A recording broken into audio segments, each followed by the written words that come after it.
Idol, ito yung customer natin ngayon. Bali, mag-isang taong na-stock to.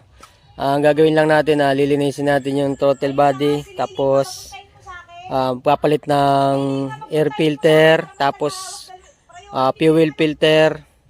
Tapos yung change oil. Tapos, ipa-flashing natin yung coolant. Tapos, itong isa, ito magpapabend ng tambutso. Dito ilalagay. Ayan, ipapabend niya yung tambutso na yan. Pero ito muna yung unahin natin, mga idol. Mga idol, yan, nakalas na natin yung tangke, saka yung throttle body. Hindi naman ganun karami yung throttle body niya, oh. Pero lilinisin pa rin natin yan kasi ano, may mga, yung pulang-pula na siya, yung mga gasolinang natuyo na.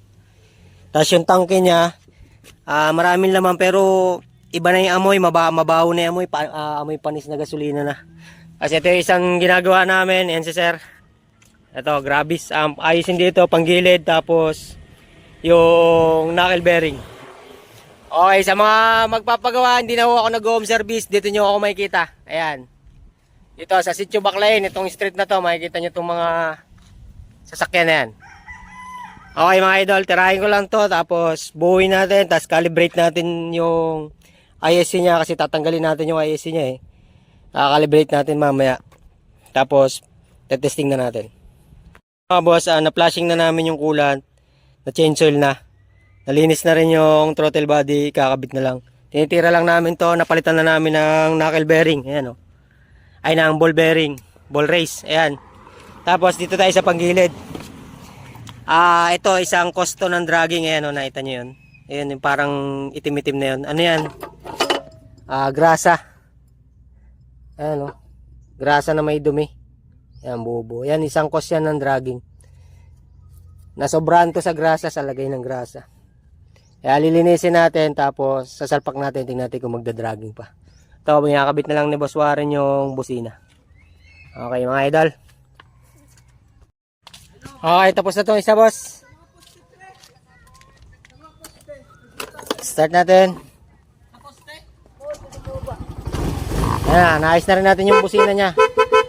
Okay, kabila. Ayan. Ano na rin yung manibela, maluwag na rin. Kanina halos ayaw na eh. Ayan na. Good saying isa. Yun na lang. Ito binubulkanize, tapos ito na lang yung Aerox. Tatapusin na lang tong Aerox. Okay mga idol. Okay mga idol, ito na yung throttle body noon, saka yung fuel pump.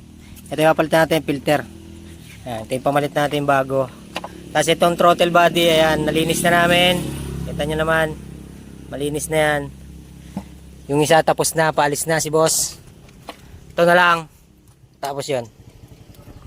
Mga idol, simulan ko na to para matapos na namin tong Aerox.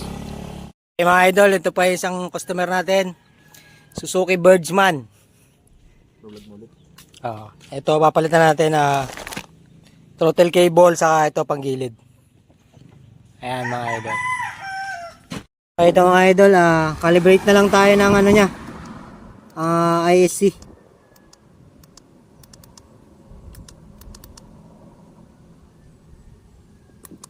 Ayan.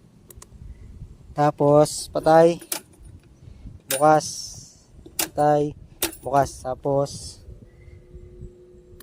tayo sa monitoring. Start.